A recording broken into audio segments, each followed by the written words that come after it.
Everything got damaged. My son has cleaned it up already. Well, yes, I cried a lot because everything got destroyed. Ukrainian authorities have promised to restore all the damaged residential buildings and already allotted 1 billion hryvnia, nearly $34 million for that purpose. Currently, we have 400 million hryvnia to do restoration work. Will that be enough to let people get back to their restored homes? No, it won't be enough. According to the Kyiv School of Economics, it's going to cost upwards of $39 billion to restore the damaged residential buildings in Ukraine. But many here say they can't wait for that and have started doing some of the rebuilding work themselves. A volunteer rebuilding battalion called Dobrabat is helping. People can leave a message like, "Who can come and help me restore my home?" Volunteers put out those messages through Telegram channels, and whoever is free can respond and help.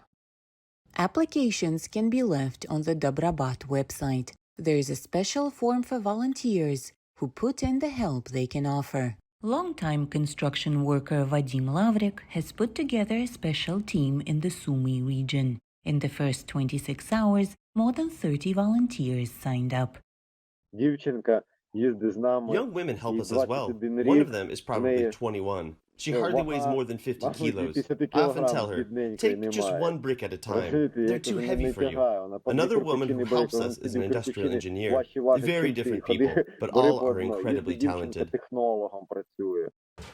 So far, more than 27,000 people have volunteered to help.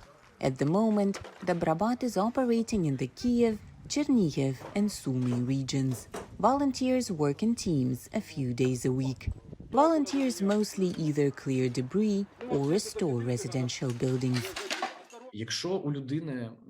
If a person's roof is broken, their whole house will get damaged. It'll be filled with rainwater.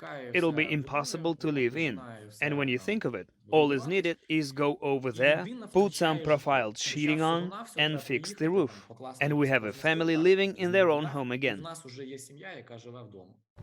While there is no shortage of volunteers, there is a shortage of materials and gas. That's why Dobrabat members are on the constant lookout for sponsors and funds. Banks and IT companies are helping as well. Dobrabat founders are creating a map with all the damaged buildings on it and looking for sponsors for each project. After the appraisal is done, all the documentation and a brief description is uploaded to our website for the potential sponsors to see. Then we, of course, add the end pictures and all the financial accounts.